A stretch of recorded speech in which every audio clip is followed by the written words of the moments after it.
على وبركاته. الحمد لله رب العالمين والعاقبة للمتقين والصلاة والسلام على رسوله الكريم أما بعد.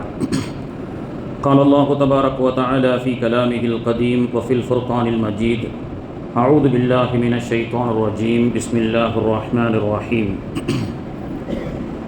الله الذي خلقكم من ضعف ثم جعل من بعد ضعف قوة ثم جعل من بعد قوة ضعفا وشيبا يخلق ما يشاء وهو العليم القدير. صدق الله مولانا العظيم. قال نبينا صلى الله عليه وسلم: الحسن والحسين رضي الله عنهما سيدا أشباب أهل الجنة.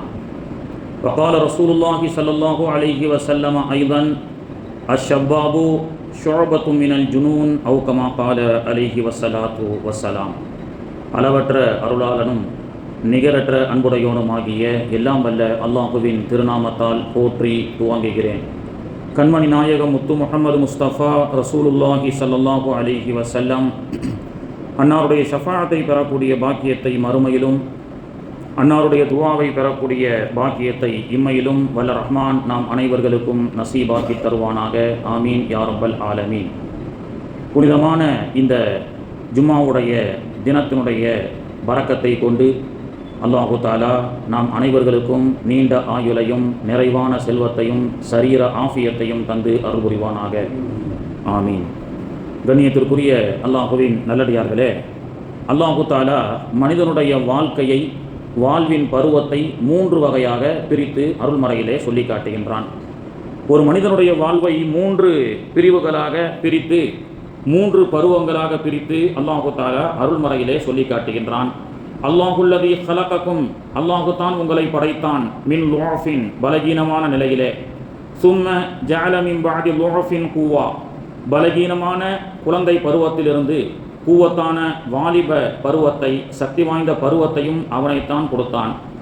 சும்ம ஜஅல மின் பஅதி குவத்தின், பின்பு சக்தி வாய்ந்த பருவமான வாலிப வயதிற்கு பிறகு மீண்டும் வயோதிக பருவமான லுஅஃபன் பலகீனத்தையும் அவன்தான் உங்களுக்கு கொடுத்தான் என்று மனிதனுடைய வாழ்வை 3 பருவங்களாக அல்லாஹு தஆலா பிரித்து காட்டுகின்றான். குழந்தை பருவம், வாலிப பருவம், வயோதிக பருவம் என்று 3 பருவங்களை பற்றி அல்லாஹ் சொல்லும் பொழுது, குழந்தை பருவம் மற்றும் வயோதிக பருவத்தை அல்லாஹ் லுஅஃப் பலகீனமான பருவம் என்றும், வாலிப பருவத்தை கூவா சக்தி வாய்ந்த பருவம் என்றும் அல்லாஹு தஆலா சொல்லி காட்டுகின்றான். இந்த சக்தி வாய்ந்த பருவம் என்று சொல்லக்கூடிய, கூவத் என்று சொல்லக்கூடிய இந்த வாலிப பருவம் என்பது அல்லாஹு தஆலா மனிதனுக்கு கொடுக்கப்பட்ட ஒரு மிகப்பெரிய நிஅமத்தான பருவமாக இருக்கிறது. குழந்தை பருவத்தையும் வாலிப பருவத்தையும் பலகீன பருவம் என்று சொல்லி கொடுத்த அல்லாஹ் வாலிப பருவத்தை சக்தி வாய்ந்த பருவம் என்று அல்லாஹு தஆலா சொல்லி காட்டுகின்றான்.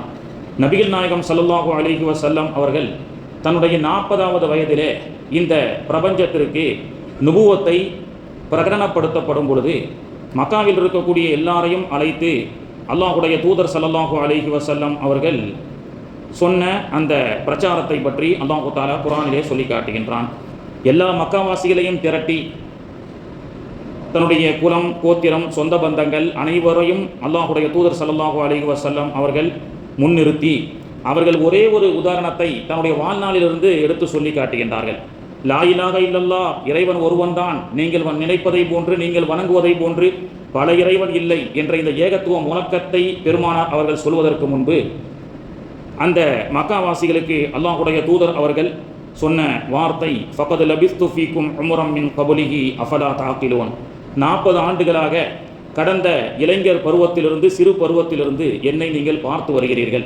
ஃபகத் லபிஸ்து ஃபீக்கும் உம்ரம் மின் கபலிஹி, என்னுடைய இதுவரை வாழ்ந்த இந்த 40 ஆண்டுகளுடைய இந்த பருவ வாழ்க்கை, வாலிப வாழ்க்கை என்பது நான் எப்படி நேர்த்தியாக மனிதாபிமானத்தோடு ஒரு நல்ல விதமாக உங்களிடத்தில் வாழ்ந்திருக்கின்றேன் என்பதுதான், என்னுடைய வாழ்க்கை தான் உங்களுக்கு உதாரணம் என்று அல்லாஹுடைய தூதர் அவர்கள் அஃபலா தாக்கிலூன், நீங்கள் இதை வைத்து விளங்கிக் கொள்ள வேண்டாமா என்று இறைவன், ஏக இறைவன் ஒருவன் என்பதை அந்த மக்கத்து குறைஷிகளுக்கு மத்தியிலே சொல்லக்கூடிய அந்த நேரத்திலே அல்லாஹுடைய தூதர் அவர்கள் தன்னுடைய வாலிப பருவத்தில் தான் வாழ்ந்த ஒழுக்கம் சார்ந்த வாழ்க்கை, சமூகம் சார்ந்த பணிகள், தன்னுடைய நேர்மையான விஷயத்தை முன்னிறுத்தி இது போன்ற நேர்மையான விஷயத்தோடு ஒழுக்கத்தோடு நான் உங்களிடத்திலே வாழ்ந்திருக்கின்றேன் அல்லவா, இதுதான் நான் சரியான வாழ்வியல் முன் உதாரணமாக உங்களுக்கு முன்பதாக வைக்கின்றேன் என்று பெருமானார் ஸல்லல்லாஹு அலைஹி வஸல்லம் அவர்கள் தன்னுடைய வாலிப வயதிலே தான் சார்ந்த ஒழுக்கத்தோடு நடந்த அந்த வாழ்வியலுடைய முன் உதாரணத்தை மக்காவாசிகளுக்கு விளக்கி சொல்கின்றார்கள். இப்படி ஒரு தலைவரை உலகத்தில் யாரும் பார்க்க முடியுமா?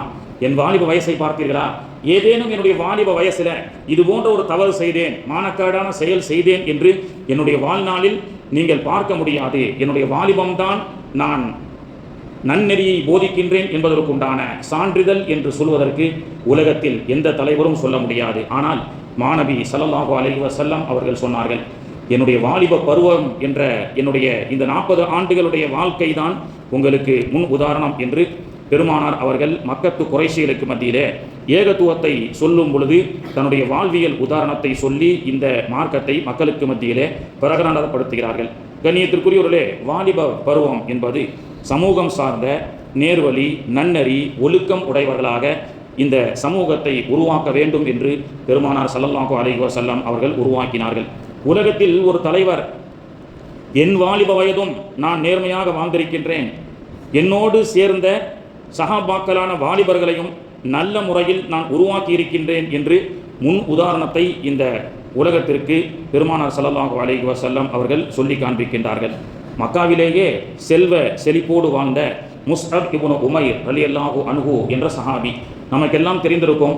உஹதிலே 70க்கும் மேற்பட்ட சுஹதாக்களுடைய மண்ணறைகள் அங்கே உண்டு. ஆனால் 2 சஹாபாக்களுடைய மண்ணறைகள் மட்டும்தான் அடையாளமிடப்பட்டிருக்கும். உஹதிலே 70க்கும் மேற்பட்ட மண்ணறைவாசிகள் உஹது யுத்தத்திலே ஷஹீதாக்கப்பட்ட சுஹதாக்கள் அடக்கம் செய்யப்பட்ட இடம் உஹத். கஸ்தூரி மனம் வீசும் அந்த உஹதிலே 2 பெரும் நபித்தோழர்களை மட்டும் தனியாக அடையாளமிடப்பட்டு அவர்களுடைய பெயரை குறிப்பிட்டு சலாம் சொல்வதற்காக பல்லாயிரக்கணக்கான ஹாஜிகளுக்கும் முஅத்தமிரீன்களுக்கும் அங்கே சொல்லப்படும். அப்படி தனியாக 2 கபர்கள் யாருடைய மண்ணறையை தனிமைப்படுத்தி, அதாவது தனித்துவம் வாய்ந்ததாக பெருமானார் அவர்கள் இந்த சமூகத்திற்கு காட்ட விரும்பினார்கள் என்றால் முஸ்அப் இப்னு உமைர் ரலியல்லாஹு அன்ஹு என்ற வாலிப சிறு வயதிலேயே மக்காவிலேயே இஸ்லாத்தை ஏற்றுக்கொண்டு பிறகு மதீனாவிற்கு மாநபி அவர்கள் வருவதற்கு முன்பே இந்த தீனுல் இஸ்லாம் என்ற இந்த மார்க்க தீன் ஒளியை மதீனாவில் ஏற்றியவர்கள் தான் முஸ்அப் இப்னு உமைர் ரலியல்லாஹு அன்ஹு அவர்கள். முஸ்அப் இப்னு உமைர் ஒரு கட்டத்திலே மக்காவிலே ஆரம்ப காலகட்டத்தில் உடை கூட இல்லாமல் தன்னுடைய மேனியெங்கும் இலை தலைகளை வைத்து மறைத்து மானத்தை மறைத்து பெருமானார் அவருடைய தர்பாருக்கு வருகிறார்கள். 400 திர்ஹம்கள் மதிப்புடைய ஆடை அணிந்த அந்த காலத்திலேயே மக்காவில் வாழ்ந்த பெரிய கோடீஸ்வரருடைய மகன்தான் முஸ்அப் இப்னு உமைர் ரலியல்லாஹு அன்ஹு. உமைர் என்ற ஒரு மிகப்பெரிய கோடீஸ்வரருடைய மகன்தான் முஸ்அப். 400 திர்ஹம்கள் மதிப்புடைய ஆடை என்றால் இப்பொழுது வேண்டுமானால் சில பிரதமர்கள் வேண்டுமானால் 4 லட்சத்துக்கு கோட்டு போடுறாங்க, அப்படியெல்லாம் நாம் பார்க்க முடியும். ஆனால் அந்த காலகட்டத்திலேயே பல 1000 ரூபாய் மதிப்புடைய உடைகளை உடித்தவர் தான் முஸ்அப் இப்னு உமைர், கோடீஸ்வரர் வீட்டு பிள்ளை. ஆனால் ஒரு கட்டத்திலே பெருமானார் அவர்களுடைய இந்த மார்க்கத்தின் பக்கம் ஈர்க்கப்பட்டு ஏகத்துவத்தை அவர் வெளிப்படுத்தும் பொழுது அவருடைய தந்தை உமைர் அவர்கள் வீட்டை விட்டு வெளியே அனுப்புகிறார். உடை கூட என்னுடைய சொத்துக்குரியது என்று உடையை கூட கலற்றி அம்மனமாக அனுப்பும் பொழுது அவரை பெற்ற தாய் தான் சில இலை தலைகளை வைத்து மறைத்து பெருமானார் அந்த வீட்டிலிருந்து வெளியே வருகிறார்கள். உடை கூட இல்லாமல் பெருமானார் அவர்களை சந்திப்பதற்கு, மானத்தை மறைப்பதற்கு இலைதலையோடு வருகிறார். முஸ்அப் ஒரு தெருவிலே சென்றால் 3 தெருவுக்கு அப்பால் அவர் போட்டிருக்கக்கூடிய அத்தர் மனம் வீசும். ஆனால் பல 400 திர்ஹம்கள் மதிப்புடைய உயர்தரக ஆடையை அணிந்து சென்ற முஸ்அப் ஒரு கட்டத்திலே உடை இல்லாமல் இலைதலைகளை வைத்து பெருமானாருடைய தர்பாருக்கு வந்து லா இலாஹ இல்லல்லாஹ் முஹம்மது ரசூலுல்லாஹ் என்ற ஏகத்துவ கலிமாவை அந்த வாலிப வயதிலேயே ஏற்றுக்கொள்கின்றார்கள். வாலிப வயதனுடைய பருவத்தின் துவக்கத்தில் ஏற்றுக்கொண்ட முஸ்அப் நல்ல பேச்சாற்றல் உடையவராக இருந்தார். பெருமானார் அவர்கள் மதீனாவிற்கு அவரை அனுப்பி வைத்தார்கள். பெருமானார் அவர்கள் மதீனாவுக்கு வருவதற்கு முன்பே தீனுல் இஸ்லாம் அங்கே மதீனாவிலே ஹிதாயத் என்ற மதீனாவிலே வீச ஆரம்பித்தது. மதீனாவுக்கு ரசூலுல்லாஹி ஸல்லல்லாஹு அலைஹி வஸல்லம் அவர்களும் அபூபக்கர் சித்திக் ரலியல்லாஹு அன்ஹு அவர்களும் வருவதற்கு முன்பே மதீனாவாசிகள் நபிகள் நாயகத்துடைய சிறப்பை பற்றி தெரிந்து மதீனாவிற்கு அவர்களுக்கு அடைக்கலம் கொடுத்தார்கள் என்றால் முஸ்அப் இப்னு உமைருடைய வருகை. முஸ்அப் இப்னு உமைர் நல்ல பேச்சாற்றல் மிக்க இளைஞர். அவரை பெருமானார் அவர்கள் மதீனாவுக்கு அனுப்பி வைக்கின்றார்கள். மதீனாவுக்கு வந்த புதுசில முஸ்அப் இப்னு உமைர் மதீனாவாசிகளை எல்லாம் அழைத்து, உங்களுக்கு ஒரு நேரான விஷயத்தை சொல்லிக் கொடுக்க போகின்றேன் என்று ஏகத்துவ பிரச்சாரத்தை ஒரு இளைஞர் மதீனாவிலே பேச ஆரம்பிக்கின்றார். மதீனா மக்களுக்கெல்லாம் ஆச்சரியம். யாரோ மக்காவிலிருந்து வந்த ஒரு இளைஞர் அழகாக பேசுகின்றார், நல்ல விஷயத்தை பேசுகின்றார் என்று மதீனா மக்கள் எல்லாம் கூட்டம் கூட்டமாக அவருடைய பேச்சிற்கு அப்படியே மதிமயங்கி இஸ்லாத்தை ஏற்றுக்கொள்ள தயாராகும் பொழுதுதான் மதீனாவிலே அந்த காலகட்டத்தில் அன்சாரிக்கெல்லாம் தலைவராக இருந்த சஅத் இப்னு உபாதா ரலியல்லாஹு அன்ஹு அவர்கள், அவர் ஒரு இளைஞர். அவர் இவருடைய பேச்சில் குறுக்கிட்டு, நீ மக்காவிலிருந்து வந்து நாங்கள் காலம் காலமாக வணங்கி வந்த இந்த மார்க்கத்தை எல்லாம் பொய் என்றும், நீங்கள் சொல்கின்ற மார்க்கத்தை ஏற்றுக்கொள்ள வேண்டும் என்று நீங்கள் சொல்வது சரியில்லை என்று குறுக்கிட்டார். இரண்டு வாலிபர்களுக்கும் வாக்குவாதம் ஏற்பட்டது. முஸ்அப் இப்னு உமைர் அவர்கள் சொன்னார்கள், நான் சொல்லக்கூடிய செய்தி உங்களுக்கு பிடித்திருந்தால் ஏற்றுக்கொள்ளுங்கள் என்று சொல்ல, முஸ்அப் இப்னு உமைருடைய பேச்சு திறனுக்கு மதீனாவுடைய தலைவராக அன்சாரி கூட்டத்தை சார்ந்த ஒரு கூட்ட கபீலாவுக்கு தலைவராக இருந்த சஅத் இப்னு உபாதா அவர்களும் முஸ்அப் இப்னு உமைருடைய பயானுக்கு செவிசாய்க்க ஆரம்பித்தார்கள். இரண்டு இளைஞர்கள், மக்காவிலிருந்து சென்ற முஸ்அப் இப்னு உமைர் என்ற ஒரு இளைஞருடைய பயான், அங்கே இருக்கப்பட்ட தலைவராக இருந்த மதீனா வாசிகளுக்கெல்லாம் தலைவராக இருந்த சஅத் இப்னு உபாதா ரலியல்லாஹு அன்ஹு அவர்கள், இரண்டு இளைஞர்களும் இஸ்லாத்தின் மீது ஈர்க்கப்பட்டு இரண்டு இளைஞர்கள் மூலமாக மதீனாவிலே இஸ்லாம் தீன் மலம் கமல ஆரம்பித்தது. இப்படித்தான் மதீனாவுக்கு இஸ்லாம் வந்தது. அப்படி பெருமானார் ஸல்லல்லாஹு அலைஹி வஸல்லம் அவர்கள் உஹது களத்திலே முஸ்அப் இப்னு உமைர் ரலியல்லாஹு அன்ஹு அவர்கள் ஷஹீத் ஆக்கப்பட்ட போது அவருடைய உடலை அடக்கம் செய்வதற்கு கஃன் துணி பத்தவில்லை. தலையை மறைத்தால் காலும், காலை மறைத்தால் தலையும் தெரிந்தது. பெருமானார் ஸல்லல்லாஹு அலைஹி வஸல்லம் அவர்கள் உஹது களத்திலே ஷஹீதாக்கப்பட்ட முஸ்அப் இப்னு உமைர் அவர்களை நினைத்து அழுதார்கள். 400 திர்ஹம்கள் மதிப்புடைய உடையை அணிந்து அவர் நடந்து சென்றால் 4 தெருவுக்கு மனம் வீசக்கூடிய அளவுக்கு உண்டான அத்தரோடு சென்ற மிகப்பெரிய கோடீஸ்வரருடைய பாரம்பரிய வீட்டை சேர்ந்த இந்த இளைஞர் இன்று இறைவனுக்காக எல்லாவற்றையும் அர்ப்பணித்து தன்னுடைய வாலிப வயதினுடைய எல்லா திறமைகளையும் தீனுக்காக உழைத்த முஸ்அப் இப்னு உமைர் அவர்களை 70 சுஹதாக்களோடு அடக்கம் செய்வதையும் தாண்டி இவரை அடக்கம் செய்யப்பட்ட அந்த இடத்தை நீங்கள் தனியாக அடையாளப்படுத்த வேண்டும். என்றால் பிற்காலகட்டத்திலே மதீனாவை படையெடுத்து வரக்கூடிய முஅத்தமிரீன்களும் ஹஜ்ஜாஜிகளும் அங்கே வந்து முஸ்அப் இப்னு உமைர் அவர்களுடைய அந்த கபரை ரவுலாவை பார்த்து படிப்பினை பெற வேண்டும் என்பதற்காக முஸ்அப் இப்னு உமைர் ரலியல்லாஹு அன்ஹு அவர்களுடைய மன்னரையை மட்டும் தனியாக அடையாளமிட சொல்லி பெருமானார் அவர்கள் சொன்னார்கள். கண்ணியத்திற்குரியவர்களை, இப்படியாக வாலிப வயதுடைய தன்னுடைய திறமைகளை மார்க்கத்திற்காக உழைக்கக்கூடிய வாலிபர்களுக்குண்டான ஒரு சுப செய்தியை முஸ்அப் இப்னு உமைர் அவர்களை காண்பித்து பெருமானார் ஸல்லல்லாஹு அலைஹி வஸல்லம் அவர்கள் நமக்கு சொல்லி காட்டுகின்றார்கள். இஸ்லாமிய சாம்ராஜ்யத்தில் தாபீன்களைச் சேர்ந்த தாரிக் பின் ஜியாத் ரலியல்லாஹு அன்ஹு என்ற ஒரு இளைஞர். தாரிக் பின் ஜியாத் இன்றும் ஸ்பெயினிலே அவருடைய வரலாறை பொன் எழுத்துக்களால் பொறிக்கப்பட்டிருக்கிறது. தாரிக் இப்னு ஜியாத் என்பவர் ஸ்பெயினுக்கு செல்கின்றார். சவுத் ஆப்பிரிக்காவிலிருந்து வட ஆப்பிரிக்காவிலிருந்து தன்னுடைய வாலிப கூட்டங்களோடு கிபி 711 அன்று தாரிக் இப்னு ஜியாத் என்ற வாலிபர் ஸ்பெயினுக்கு வருகிறார். ஸ்பெயின் அந்த நேரத்திலே வேதக்காரர்களுடைய ஆட்சி இருந்தது.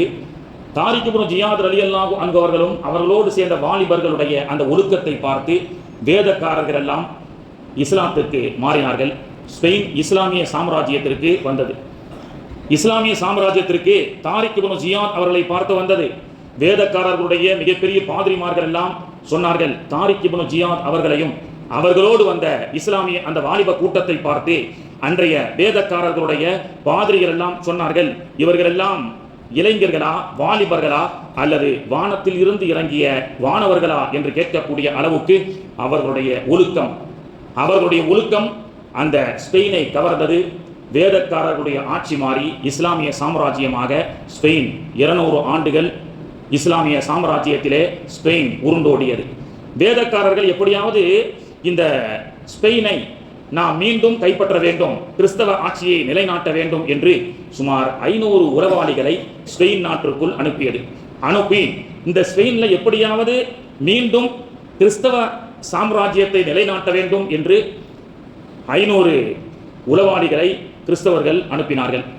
அப்படி உளவாளிகள் ஸ்பெயின் முழுவதும் பல ஊர்களுக்கு சென்று வாலிபர்களுடைய மனோநிலையை பற்றி தெரிந்து வந்தார்கள். ஏனென்றால் ஒரு வாலிப சமூகத்தை கோமாளிகளாக மாற்றினால் அந்த தேசத்தை கோமாளிகள் ஆட்சி செய்யக்கூடிய தேசமாக மாற்ற முடியும் என்பதுதான் யதார்த்தம். எனவே வாலிபர்களுடைய நிலை எப்படி இருக்கிறது என்பதை பார்த்து வர சொல்லி 500 கிறிஸ்தவ உளவாளிகள் ஸ்பெயினுக்குள்ள வராங்க. அப்படி ஸ்பெயினுக்குள்ள வந்திருக்கும் பொழுது ஆரம்ப நூற்றாண்டிலே ஒரு உளவாளி வீதியின் வழியாக இளைஞர்களை நோட்டமிட்டு வருகிறார். அப்படி ஒரு இளைஞர் அழுது கொண்டிருக்கின்றார். அந்த இளைஞர் அழக்கூடிய அந்த காட்சியை பார்த்து இவர் போய் ஏன் அழுகிறீங்க அப்படின்னு சொல்லி கேட்டாங்க. அப்போ அந்த இளைஞர் என்ன சொல்கின்றார் என்றால், ஸ்பெயினுடைய இஸ்லாமிய இராணுவம் என்னை அழைத்திருக்கிறது. நான் இராணுவத்திற்கு சென்று இந்த தேசத்திற்காக ஷஹீத் ஆகுவதை நான் விரும்புகின்றேன். ஆனால் என்னுடைய தாய், நீ முழு குர்ஆனையும் மனப்பாடம் செய்த ஆப்சாவாக ஆக வேண்டும் என்று என்னுடைய தாய் சொல்கிறார். என்னுடைய தாய் என்னை குர்ஆனை மனப்பாடம் செய்த ஆப்சாவாக ஆக வேண்டும் என்று ஆசைப்படுகின்றார். ஆனால் எனக்கு இராணுவத்திலே சேர்ந்து இந்த தீனுல் இஸ்லாத்திற்காக ஷஹீதாக வேண்டும் என்று ஆசைப்படுகின்றேன் என்று சொன்னார். இந்த விஷயத்தை பார்த்த அந்த கிறிஸ்தவ உளவாளி தன்னுடைய தலைமை பீடத்திற்கு ஒரு கடிதம் எழுதினார். தாரிக் இப்னு ஜியாத் இந்த ஸ்பெயின் தேசத்திற்கு வரும் பொழுது அந்த வாலிபர்கள் ஈமானில் எவ்வளவு உறுதியாக ஒழுக்க சீலர்களாக இருந்தார்களோ அந்த ஒழுக்கத்தில் சிறிதும் பிசகாமல் இன்று வரை இளைஞர்கள் இந்த ஸ்பெயினிலே வாழ்ந்து கொண்டிருக்கின்றார்கள்.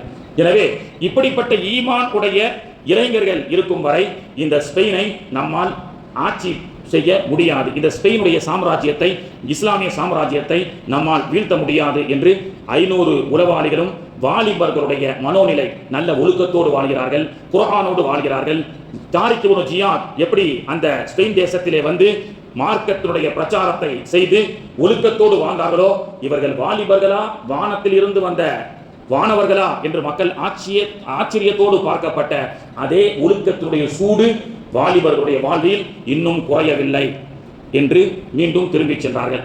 அடுத்த நூற்றாண்டிலே மீண்டும் அந்த ஸ்பெயினுடைய சாம்ராஜ்யத்தை தான் கைப்பற்றுவதற்காக கிறிஸ்தவர்களுடைய உளவாளி படைகள் மீண்டும் வருகிறது.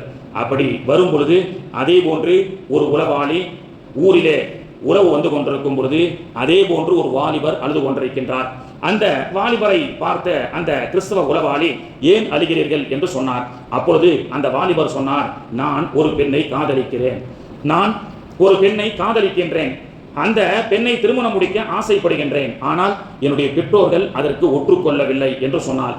உடனே அந்த கிறிஸ்தவ உளவாளி பாதிரியார் எழுதினார், தாரிக் இப்னு ஜியாத் கொண்டு வந்த அந்த ஈமான், அந்த ஒழுக்கம் 200 ஆண்டுகளுக்கு பிறகு சூடு குறைந்து விட்டது. வாலிபர்கள் எல்லாம் காதல் மோகத்திலே ஈர்க்கப்பட்டு விட்டார்கள். வாலிபர்கள் எல்லாம் மது, மாது, சூது போன்ற இது போன்ற விஷயத்தில் எல்லாம் அவர்கள் ஆட்கொள்ளப்பட்டு விட்டார்கள். எனவே இது நல்ல சந்தர்ப்பம். வாலிபர்கள் எப்பொழுது தடம் புரள ஆரம்பித்து விட்டார்களோ, வாலிபர்கள் எப்பொழுது மார்க்கத்திற்கு புறம்பான மது, மாது, சூது போன்ற தவறான ஒழுக்கக்கேடுகளில் அவர்கள் ஈடுபட்டு விட்டார்களோ, அப்பொழுது அவர்கள் கிறிஸ்தவ சாம்ராஜ்யம் புரிந்து கொண்டது, இப்பொழுது ஸ்பெயினை எளிதாக இஸ்லாமிய சாம்ராஜ்யத்தை வீழ்த்திவிடலாம் என்று இந்த சம்பவத்திற்கு பிறகுதான் மீண்டும் கிறிஸ்தவ சாம்ராஜ்யம் ஸ்பெயினில் நிலைநாட்டப்பட்ட வரலாற்றை நாம் பார்க்க முடிகிறது. வாலிப சமூகம் எப்பொழுது தடம் புரண்டு விடுகிறதோ, வாலிப சமூகத்துக்கு மத்தியிலே எப்பொழுது ஒழுக்கம் இல்லாமல் ஆகிவிடுகின்றதோ, அப்பொழுது அந்த சமூகத்தை வீழ்த்துவதற்கும் அந்த தேசத்தினுடைய சாம்ராஜ்யத்தை வீழ்த்துவதற்கும் எதிரிகளுக்கு மிகவும் இலகுவாக ஆகிவிடும் என்பதை அன்றே ஸ்பெயினில் கிறிஸ்தவ சாம்ராஜ்யம் நிலைநாட்டி காட்டியது. கண்ணியத்திற்குரியவர்களே, இன்று பெரும்பாலான இளைஞர்கள் நிறைய பேர் சொல்வதுண்டு, நல்லா இருந்தான், ஸ்கூல் படிக்கிற வரைக்கும் என் பிள்ளை நல்ல ஒழுக்கமா இருந்தான், தொழுதுகிட்டு இருந்தான், நல்ல ஒழுக்கத்தோடு இருந்தான், காலேஜுக்கு போனா கெட்டு போயிட்டான் சொல்லக்கூடிய எவ்வளவு பெற்றோர்களை பார்க்கின்றோம். காலேஜுக்கு போன என்னுடைய பெண் பிள்ளைகள், ஆண் பிள்ளைகள் அந்த சூழலுக்கு ஏற்ற மாதிரி மாறி சேரக்கூடாத சேர்க்கைகள் சரியில்லாத காரணத்தினால் அவர்களுடைய ஒழுக்கங்கள் இன்னைக்கு கேள்விக்குறியாக ஆகிவிட்டது என்று புலம்பக்கூடிய நிறைய பெற்றோர்களை நம்மால் பார்க்க முடிகிறது. பள்ளிக்கூட பருவம் வரை 15-17 வயது வரை பள்ளிக்கூடத்திலும் வீட்டிற்கும் இருந்த என்னுடைய மகனை நான் கண்காணித்து நல்ல ஒழுக்கத்தோடு தான் வாழ்ந்தேன். ஆனால் கல்லூரிக்கு சென்றான், புகை பழக்கத்தை கற்றுக்கொண்டான், கல்லூரிக்கு சென்றான், மது குடிக்கக்கூடிய பழக்கத்தை கற்றுக்கொண்டான், கல்லூரிக்கு சென்றான், கூடா நட்பு கேடாக விளைந்தது என்று இன்னைக்கு சொல்லக்கூடிய எத்தனையோ இஸ்லாமிய பெற்றோர்களை நாம் பார்த்து வருகின்றோம். பிள்ளைகளை எவ்வாறு ஒழுக்கத்தோடு வார்த்து எடுக்க வேண்டும், நம் வாலிப சமூகத்தை எவ்வாறு சிறப்பான முறையில் வழிநடத்த வேண்டும் என்பதை மாநபி அவர்கள் நமக்கு கற்றுக் கொடுத்திருக்கின்றார்கள். கண்ணியத்திற்குரியவர்களே, இன்று பெரும்பாலான உயர்நிலை கல்லூரி போன்ற செல்லக்கூடிய வாலிப ஆண் பிள்ளைகளும் பெண் பிள்ளைகளும் சேர்க்கை சரிவில்லாமல் அவர்களுடைய சரியான ஒரு ஒழுக்கம் இல்லாமல் நிறைய பெற்றோர்கள் புலம்பக்கூடிய காட்சியை நாம் பார்த்து வருகின்றோம். ஆனால் இதே தமிழகத்திலே நம் டெல்டா மாவட்டத்தை சார்ந்த சில ஊரை சார்ந்த பிள்ளைகள் எல்லாம் ஒரு 40-50 ஆண்டுகளுக்கு முன்பதாக பிரான்சுக்கு சென்றார்கள். மேல் படிப்புக்காக MBA படிப்பதற்கு இந்த டெல்டா மாவட்டத்தை சார்ந்த மார்க்க கல்விகளை ஊரில் கற்றுக்கொண்டு ஒழுக்கத்தோடு வாழ்ந்த சில இளைஞர்கள் இங்கே BBA வரை படித்து MBA படிப்பதற்காக பிரான்சுக்கு செல்கிறார்கள். அப்பொழுது 30-40 வருஷத்துக்கு முன்னாடி பிரான்ஸில் பள்ளிவாசல்லாம் கிடையாது.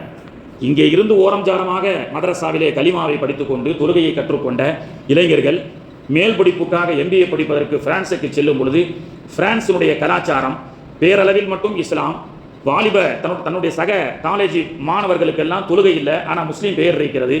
இவர்களை எல்லாம் பார்த்து இஸ்லாமிய காலேஜ் மெட்டுகளை எல்லாம் அவர்கள் ஒன்றிணைக்கிறார்கள். யார்?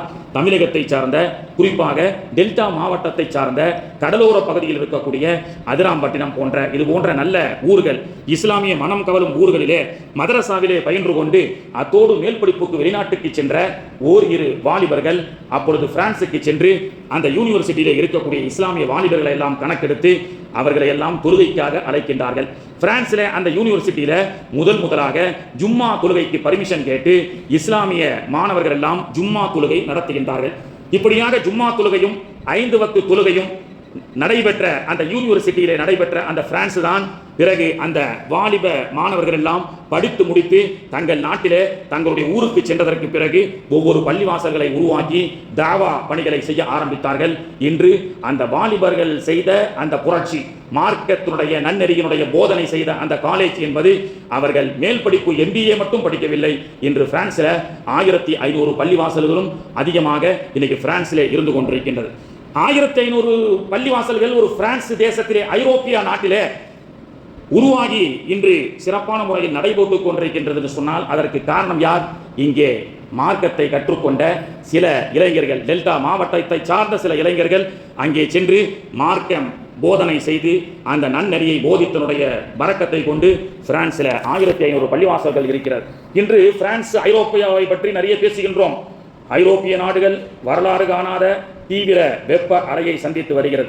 Germany, France, Italy, Spain 40 degree செல்சியத்தை தாண்டி அங்கே வெப்பம் நிலவி கொண்டு வருகிறது என்று நமக்கு தகவல் வருகிறது. 40 டிகிரி செல்சியஸ் என்பது நம்முடைய ஊர்களிலும் வெயில் அடிக்கத்தான் செய்கிறது. ஆனால் அங்கே மட்டும் ரோடு உருகுகிறது, டயர் அப்படியே மெல்ட் ஆகுது ஹீட்டில். என்ன காரணம்? ஒமேகா பிளாக் எனப்படும் வளிமண்டல தடை காரணமாக குளிர்ந்த காற்று அந்த ஊருக்குள் நுழைய தடையாக இருப்பதால் 40 டிகிரி செல்சியஸினுடைய ஐரோப்பியா நாடுகளிலே இருக்கக்கூடிய வெப்பம் பல மடங்கு இருக்கிறது. எனவே பகல் நேரங்களிலே வெளியே வராதீர்கள் என்றெல்லாம் இன்ஸ்ட்ரக்ஷன் கொடுக்கப்படுகிறது என்பதை நாம் பார்த்து வருகின்றோம். இதில் என்ன ஆச்சரியம் தெரியுமா?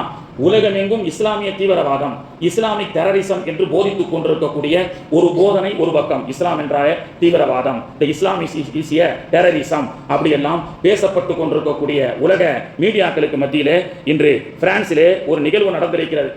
வெயில் காலத்திலே கடும் வெப்பம் அடித்துக் கொண்டிருக்கக்கூடிய, ரோடெல்லாம் உருகி தார் ரோடெல்லாம் உருகக்கூடிய, டயரெல்லாம் அப்படியே மெல்ட் ஆகக்கூடிய கடும் வெப்பமான இந்த சூழலிலே பள்ளிவாசல் 1500 பள்ளிவாசல்களுக்கு மேல் இருக்கக்கூடிய பிரான்ஸ் தேசத்திலே எல்லா பள்ளிவாசல்களும் பகல் நேரங்களிலே திறந்து வைக்கப்பட்டிருக்கிறது. பொது அழைப்பு கொடுத்திருக்கின்றார்கள். ஜாதி மத பேதமின்றி பள்ளிவாசல்ல ஏசியை போட்டு யாரு வேண்டுமானாலும் எங்களுடைய பள்ளிவாசலில் வந்து இளைப்பாறலாம், யாரு வேண்டுமானாலும் குடிப்பதற்குண்டான தண்ணி, குளிர்ந்த நீர்களை நாங்கள் விநியோகிக்கின்றோம் என்று மதம் கடந்த மனிதாபிமானத்தை இன்று பிரான்சில் இருக்கக்கூடிய ஒவ்வொரு பள்ளிவாசலும் செய்து வருவதுதான் மிகப்பெரிய ஆச்சரியம். அந்த 1500 பள்ளிவாசல் உருவாவதற்கு இந்த டெல்டா மாவட்டத்திலிருந்து சென்ற ஒரு சில வாலிபர்கள் காரணம் என்றால் அது 40 ஆண்டுகளை கடந்து அந்த 1500 பள்ளிவாசல்களும் முழு உலக மக்களுக்கும் ஒரு எடுத்துக்காட்டாக இருக்கிறது என்று சொன்னால் கண்ணியத்திற்குரியவர்களே, மதம் கடந்த மனிதாபிமானம், மதம் கடந்த மனிதாபிமானத்தை பள்ளிவாசல்கள் மூலமாக இஸ்லாம் இன்னைக்கு சொல்லிக்கொண்டே இருக்கின்றது. கூடா நட்பு கேடாக விளையும் என்று சொல்வார்களே, நட்பு என்பது மதம் ரீதி அல்ல, மதம் கடந்த நட்பு கூட சில நேரத்தில் நல்ல விஷயத்தை நமக்கு சொல்லிக் கொடுக்கும். வரலாற்றை நாம் பார்க்கலாம். பஞ்சாபுகளிலே இந்தியாவிலே ஹுசைனி பிராமின் அப்படி என்ற ஒரு கேஸ்ட் வாழ்ந்து கொண்டிருக்கின்றார்கள். பேரே நமக்கு வித்தியாசமாக இருக்கும். ஹுசைனி பிராமின் அப்படி என்ற ஒரு கோத்திரம் இந்தியாவிலே பஞ்சாபிலே வாழ்கிறார்கள், பாகிஸ்தானிலே இருக்கின்றார்கள். ஈராக் பகுதியிலே ஹுசைனி பிராமின் அப்படி என்ற ஒரு கோத்திரம் இருக்கிறது. ஹுசைன் என்றால் போன வாரம் வரலாற்றை படித்திருப்போம், ஹுசைன் ரலியல்லாஹுடைய கர்பலாவை பற்றி. அந்த ஹுசைனுடைய பேரிலேயே ஒரு இந்து மதம் இருக்கிறது. அதுக்கு பேர் தான் ஹுசைனி பிராமின் அப்படி என்று சொல்வார்கள். இந்த ஹுசைனி பிராமின் என்பவர்கள் இன்று வரை பூனா, டெல்லி, சண்டிகர், பஞ்சாப், இமாச்சல் பிரதேஷ் மற்றும் ஜம்மு காஷ்மீர், பாகிஸ்தான் சிந்து பகுதி, லாகூர், ஆப்கானிஸ்தான் மற்றும் ஈரானிலே வாழ்ந்து கொண்டிருக்கின்றார்கள். யார் இந்த ஹுசைனி பிராமின் அப்படி என்பதை நாம் தெரிந்து கொள்ள வேண்டும். நட்பு என்பது மதம் கடந்த சில நட்புகள் உண்டு. அப்படி ரகபு சிந்த் என்ற பஞ்சாபிலே அந்த காலத்தில் இந்தியா பாகிஸ்தான் ஒன்றாக இருக்கும் பொழுது பஞ்சாபை சார்ந்த ரகபு சித் அப்படி என்பவர் வளைகுடா நாடுகளிலே வணிகம் செய்திருக்கிறார். பொதுவாக அந்த காலகட்டத்திலேயே வணிகம் செய்திருக்கிறார்கள் பஞ்சாபிலிருந்து வளைகுடா நாடுகளிலே. அப்படி வளைகுடா நாடுகளிலே வியாபாரம் செய்த ரகபு சித்து என்பவர் ஹுசைன் ரலியல்லாஹு அன்ஹு அவர்களுக்கு நண்பராக இருந்தார். நட்பு என்பது இஸ்லாமிய மதத்தை சார்ந்தவர்களோடு மட்டுமல்ல, இஸ்லாம் கடந்த மனிதாபிமானம் உள்ள எல்லோரோடும் நட்பு செய்வதால் இருக்கக்கூடிய ஒரு விஷயத்திற்கு உதாரணம் தான் இந்த நிகழ்வு. ரகபு சித்து என்பவர் பஞ்சாப் இந்தியாவை சார்ந்தவர். அவர் வளைகுடா நாடுகளிலே வியாபாரம் செய்த வகையிலே ஹுசைன் ரலியல்லாஹு அன்ஹு அவர்களோடு நட்பு, ஹுசைன் ரலியல்லாஹு அன்ஹு அவர்களோடு ஃப்ரெண்டாக இருக்கிறார். பஞ்சாப்ல இருந்து அவர் கிபி 680 வளைகுடா நாடுகளில் வணிகம் செய்து வந்த ரகபு சித் அவர்கள் ஹுசைன் ரலியல்லாஹு அன்ஹு அவர்களுடைய நண்பராக இருந்தார். அப்படி நண்பராக இருந்த அந்த நட்பு என்பது ஹுசைன் ரலியல்லாஹு அன்ஹு அவர்கள் கர்பலா கூஃபாவுடைய சுதந்திரத்துக்காக புறப்பட்டு வரும் பொழுது ரகத் சிங் என்பவருக்கு ஒரு கடிதம் எழுதுகிறார்கள். இது போன்று கர்பலா கூஃபாவுடைய சுதந்திர போராட்டத்திற்காக நான் பட்டாளங்களோடு சென்று கொண்டிருக்கின்றேன். எனவே நீங்களும் இதோடு முடிந்தால் கலந்து கொள்ளுங்கள் இந்த சுதந்திர போராட்டத்திற்கு என்று சொல்லி பஞ்சாபுக்கு ஹுசைன் ரலியல்லாஹு அன்ஹு அவர்கள் கடிதம் எழுதுகிறார்கள். அந்த கடிதம் ரகத் சிங் சித் என்பவருக்கு வருகிறது. இங்கிருந்து அந்த கடிதம் பார்த்த மாத்திரத்திலேயே ஹுசைன் ரலியல்லாஹு அன்ஹு அவர்கள் கர்பலாவை நோக்கி வரும் பொழுது ரகத் சிங் என்பவரும் தன்னுடைய 7 ஆண் பிள்ளைகள் வாலிபர்களையும் அழைத்துக் கொண்டு கர்பலா தளத்திற்கு செல்கிறார்கள். இது ஒரு ஒரு விசித்திரமான ஒரு ஆச்சரியமான வரலாறாக இருக்கிறது. கர்பலாவிலே சென்ற கர்பலா போர்க்களத்திற்காக சென்ற இந்திய பஞ்சாபிகள் என்று கூட இதற்கு தலைப்பு சொல்லலாம். ரகத் சிங் என்பவர் 7 தன்னுடைய ஆண் பிள்ளைகளோடு கர்பலா களத்திற்கு ஹுசைன் ரலியல்லாஹுடைய கடிதத்தை வைத்து செல்கிறார்கள். செல்வதற்கு முன்பே அங்கே கூஃபாவை அடைப்பதற்கு முன்பே முஹர்ரம் பிறை 10 அன்று ஹுசைன் ரலியல்லாஹு அன்ஹு அவர்கள் ஷஹீதாக்கப்படுகிறார்கள் என்ற செய்தியை கேட்ட மாத்திரத்திலேயே ரகத் சிங் என்பவருடைய தன்னுடைய 7 வாலிப மகன்களும் அந்த கர்பலாவுக்கு எதிராக நின்ற அந்த மிலிட்டரி படையோடு போர் செய்து அவர்கள் கர்பலா களத்திலே அவர்களும் ஷஹாதத் அடைகின்றார்கள். ஆனால் இஸ்லாத்தை ஏற்றுக்கொள்ளவில்லை. அந்த குடும்பம் கோத்திரம்தான் யசீதுடைய கொடுங்கோல் ஆட்சியை எப்படியாவது அழிக்க வேண்டும், என்னுடைய நண்பர் ஹுசைன் அவர்களை போன்ற இந்த கொடுங்கோல் ஆட்சியாளர்களை நாங்கள் சும்மா விடமாட்டோம் என்று பஞ்சாப் பாகிஸ்தானிலே இருந்த ரகத் சிங் ஹுசைன் ரலியல்லாஹுடைய நட்பு வட்டாரத்திலே இருந்த அந்த நண்பர் தான் தன்னுடைய கோத்திரத்தை சார்ந்தவர்களோடு கூஃபா தேசத்திலே சென்று கர்பலாவிலே என்னுடைய நண்பர் ஹுசைனை கொலை செய்தவர்கள் யாரெல்லாம் காரணமாக இருக்கின்றார்களோ இந்த இனப்படுகொலைக்கு காரணமாக இருக்கப்பட்ட அனைவரையும் நான் சும்மா விட மாட்டேன், அதற்காக என்னுடைய கோத்திரத்தை சார்ந்த எத்தனை தலைகளை வேண்டுமானாலும் நான் இழக்க தயாராக இருக்கின்றேன் என்று சொன்ன வரலாறு. இஸ்லாத்தை மனிதாபிமானம், மதம் கடந்த மனிதாபிமானம் என்று சொல்கின்றோமே, ஹுசைன் அவர்களை இந்த உம்மத்தாக இருக்கக்கூடிய இஸ்லாமியர்களும் கூட கைவிட்டாலும் இஸ்லாம் தாண்டிய அந்த நட்பு, பஞ்சாபிகள் செய்த அந்த மிகப்பெரிய தியாகம், ரகத் சிங் என்பவர் ஹுசைன் ரலியல்லாஹுடைய அந்த குடும்பத்தார்கள் நடைபெற்ற அந்த இனப்படுகொலைக்கு எதிராக அவர் போராடிய வரலாறு. அந்த போராட்டத்திலே கலந்து கொண்டவர்கள் தான் ஹுசைனி பிராமின் என்று இன்னும் அழைக்கப்படுகின்றார்கள். மதம் கடந்த மனிதாபிமானம், இஸ்லாம் கடந்த ஃப்ரெண்ட்ஷிப் என்று சொல்கின்றோம் அல்லவா கண்ணியத்திற்குரியவர்களே. இப்படியாக அல்லாஹ்வுடைய தூதர் ஸல்லல்லாஹு அலைஹி வஸல்லம் அவர்கள் வாலிப வயசிலே நல்ல ஒழுக்கத்தோடு நல்ல நட்போடு பழகச் சொன்னார்கள். ஹுசைன் ரலியல்லாஹு அன்ஹு அவர்கள் இஸ்லாமியர்களை தாண்டி இந்திய தேசத்தினுடைய ஒரு பஞ்சாபியினுடைய நட்பை கொண்டு அந்த நட்பின் மூலமாக அந்த இனப்படுகொலையை தட்டி கேட்கக்கூடிய ஒரு மிகப்பெரிய ஒரு விஷயத்தை அல்லாஹு தாலா இந்த இந்திய தேசத்தில் வாழ்ந்த சில இஸ்லாம் அல்லாதவர்களுக்கு கொடுத்தான். அவர்கள் இன்றும் ஹுசைனி பிராமின் என்று வாழ்ந்து கொண்டிருக்கின்றார்கள். ஹுசைனி பிராமின் என்று நீங்கள் கூகுளிலே அடித்து பார்த்தால் the Hussaini Brahmin is a one religion of India, அவர்கள் வாழ்ந்து கொண்டிருக்கின்றார்கள் என்று வருகின்றது.